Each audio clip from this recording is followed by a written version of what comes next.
I like Dokkan Battle a lot. I got into it back when the Broly movie, Gogeta and Broly were first launched, and I like to believe I came a long way since then. My biggest accomplishments being I've beaten all Mono SBRs and have physical Gohan to prove it, Rainbow, might I add, and the SBR levels that have the Int Goku Rainbows. I'm 2 SBRs away from having the Tech Goku and Gohan. I just need the right units. But that's not the point of this video. I'm making this video to show off the units that I have in my box that need an EZA, and I decided to also make this video to make my own EZAs for them. These EZAs of mine are all opinion based, so please take what I say with a grain of salt, please. This is pretty much my dream EZAs, I guess you can call it that. So without further ado, let's get right into this video. So first off, we have the physical LR Ginyu. This Ginyu has as a leader skill the all types HP, attack and defense 77%, and his super attack can cause colossal damage to the enemy, and his ultra super attack can cause mega colossal to the enemy, while also raising the allies' defense by 30%.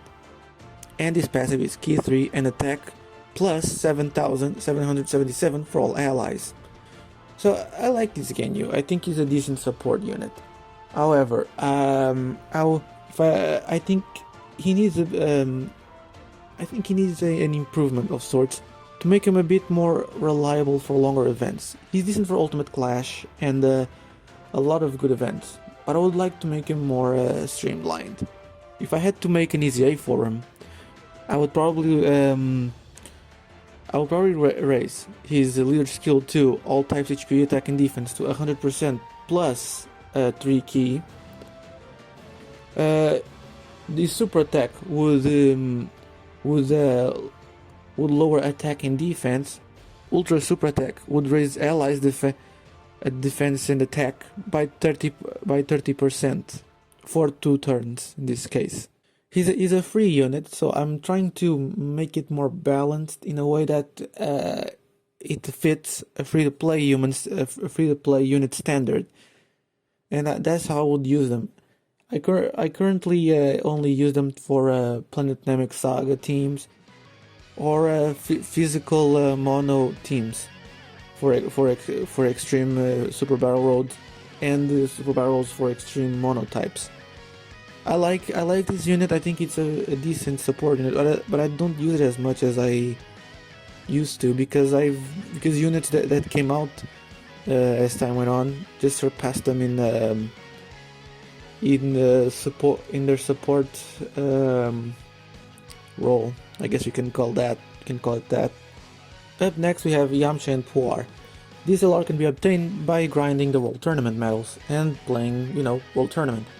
Or at least that used to be the case before LR King Piccolo came along. When I played this prior to King Piccolo's release, I did all world tournaments and eventually got all dupes for him. I got the Kais to level up his super attack.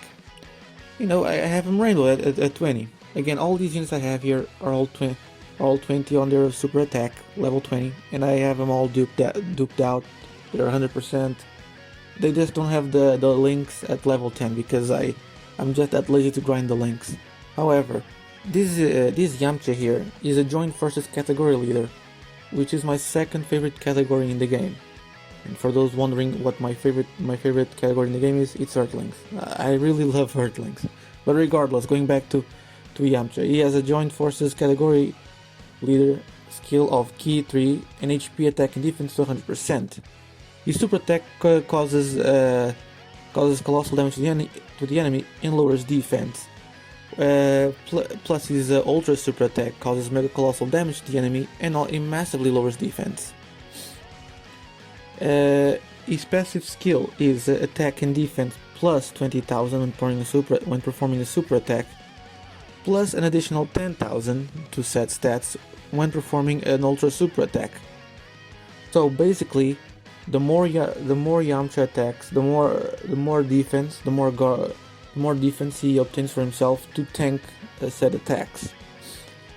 However, this character, this LR, has the disadvantage of being stunned when facing a female. Literally, any female in the game can stun this LR.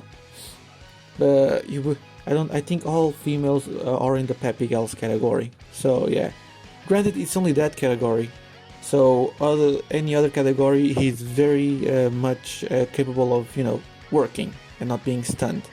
Otherwise, you just have to eliminate the female enemy in the enemy team, so you can, not be stunned anymore. I would EZA him like this. I would upgrade his joint forces leader skill to key 4 and attack, HP, and defense to 120%. We live in a meta where all free-to-play LRs now have 130 or 120% leader skills. So I would not mind bumping his leader skill to 120% and giving 4 key as leader. For his super attack, I would maintain the colossal damage, of course, but I would also lower defense and attack, because whereas defense is good, whereas lowering defense is decent for a battle, I value more lowering the attack, which makes his tanking a hell of a lot more better. And as for his ultra super attack, again, mega colossal damage, but massively lowering attack and defense. And now for, again, it's very basic stuff, but that's because I don't really see him being a support unit. So I'm making my EZA, my dream EZA for him to be focused around him and him only. Otherwise, if I cared about all of my teammates in the team, all EZAs I imagine for the characters for my video would be pretty much the same. As for his passive skill, again, I would have to convert them into percentage instead of flat numbers, because all free LRs have like this thing, whereas all numbers are shown in a flat passive instead of the paid ones, where they have like these percentage based information. So I would probably make them like this. The attack and defense when performing a super attack would be around attack and defense plus 50%, where if he did an ultra super attack, he would bump his attack and defense to 60%. However, the Peppy Gals category enemy would still be around. I don't think there's any point in taking that part out. It's part of his character to be stunned by, to be distracted by women, because he's sex deprived, I guess. However, I would design him like that. Actually, I would do it like this. Actually, the Peppy Gals category thingy would still be around. He would be stunned, but he would raise his guard by 20% at least, so he can have a better chance of being more tanky, like at least a 30% damage reduction. I guess you can call that, because even though it's a bit unfair that he's stunned, at least he should have somewhat of a damage reduction passive around him, so he could tank a little bit better, as for compensation of him being pretty much useless during the Peppy Gals enemy confrontation. Up next we have LR B-Pan. B-Pan has a leader skill of recovering 3,333 HP first key sphere obtained, and for a super attack causes colossal damage to the enemy with a chance of stunning the enemy, and her ultra super attack causes colossal damage with a medium chance of stunning the enemy, and her passive skill is recovering 33% as damage dealt as HP, and high chance of reducing the damage by 55%. So basically, the amount of damage you inflict on an enemy is 33% you recover as health per damage that you did to the enemy. Hence why it's important to give her criticals on the dupe system. Now, the way I would transform this character is as an EZA. It's by changing her leader skill to recovering 5,000 HP per key sphere obtained. Her super attack would cause colossal damage to the enemy with a medium chance of stunning the enemy, and her ultra super attack is causing mega colossal damage with a high chance of stunning the enemy, and her passive skill will be recovering 50% of damage dealt as HP while having a great chance of reducing damage by 55%. I say this because even though she has a high chance of reducing the damage by 55%, it's not always certain.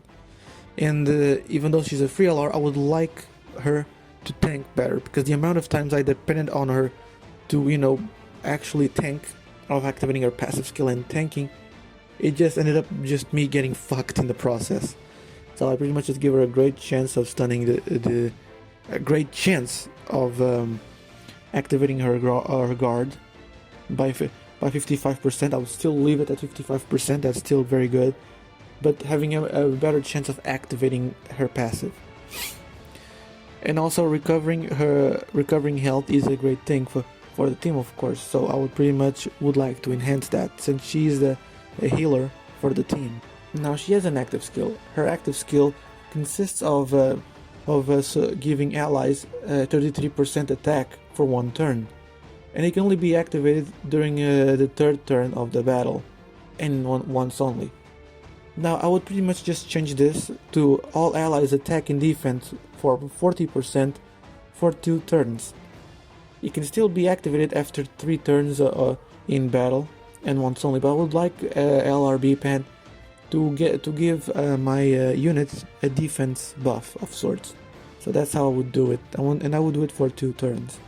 So now we're talking about the LR Beerus and Whis, and so far this is the first paid LR that I'm gonna be discussing how I would change him.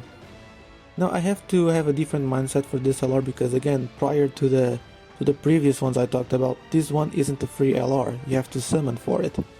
So I kind of have to make him a bit more over the top.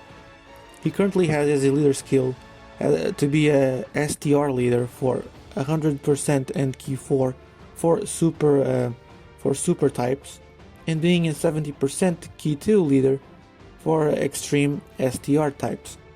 His super attack causes colossal damage to the enemy while recovering 7% HP, whereas his ultra super attack causes mega colossal damage to the enemy and recovers 12% HP. His passive skill currently is attack plus 80% and attack and defense plus 60% for 5 turns after receiving an attack.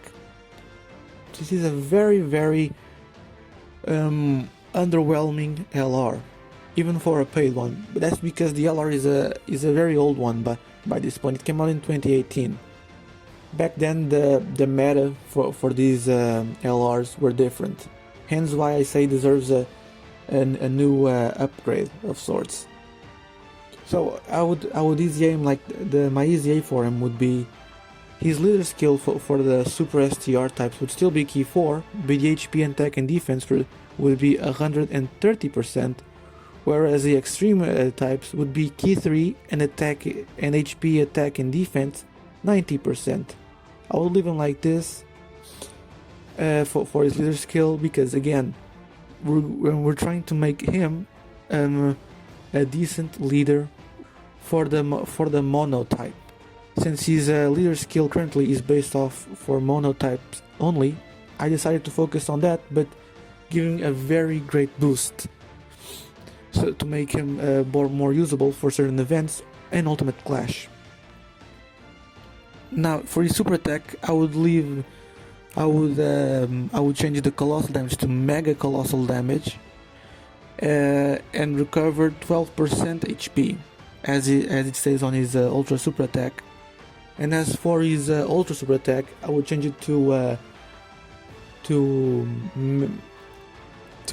would still keep it mega colossal, but instead of only recovering 12 HP, I would bump it up to 17 HP, while also massively lowering defense. I would change it like this. Might sound a bit broken, but then again, this unit back when it came out, it was broken. So I'm trying to put him on the map again by giving him relevancy through exaggerated means. His passive skill, instead of being attack plus 80%, I would bump it up to 180%. And the attack and defense one, I would pretty much just give him a more complex passive skill. Like he would Instead of being just an attack and defense 60% by 5 turns, only once, I would make him like the more he got attacked, the greater his attack and defense stats would be. You know, it could go up like to 120%. The more he got hit, the more attack and defense he would have garnered, making him a bit more solid for the event. Making him a bit more tanky, while also, you know, having a great attack boost, like the physical Dokkan Fast Beerus counterpart. I would make him like this, yes, and I would also make him a Realm of Gods type of support unit, giving him like a boost of Realm of Gods category allies, attack and defense, plus 30%, while also giving him a 2 key additional, if you know what I mean. No. Actually, I would also add that on his passive, that he would receive a key per Realm of Gods category ally. I would also give him like this. I would give him that passive, yes. Not because he's hard to gather links, not at all. He's not that hard to obtain key and links with the category allies. It's just the fact that I find myself struggling to have an ultra super attack with him, so I would kind of give him that chance for him to have more key to play around with.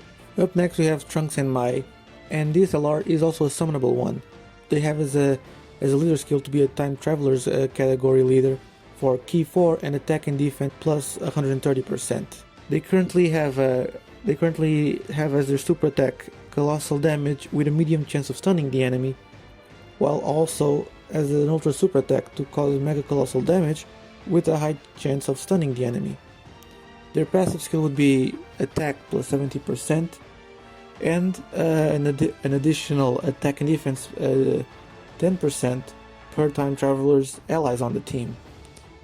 And they have the boost of having 6 key and a high chance of evading the enemy's attack when there is a future saga category enemy. Now the way I would change this, I would do it like this. I would keep the key 4 as their leader skill, but bumping up the attack and HP defense to 150%, while bumping up the STR leader skill to 120%. I would bump their super attack to doing colossal damage still, but with a high chance of stunning the enemy, plus the guaranteed seal. I think it would make them more usable in that sense. For their ultra super attack, I would keep the mega colossal damage with a great chance of stunning the enemy, like a guaranteed stun. Sounds kind of broken, yes, but again, I have to emphasize, this is my video, my dream EZA. I want to make them broken, but at the same time still fair, if that makes any sense. For their passive skill, I would put the attack and defense 70% instead of just attack only, and the attack and defense would be bumped up to 30% per time traveler's category ally on the team. Also, the high chance of evading the enemy would still be the same, but instead of being only future saga, I would also input the time travelers category enemies.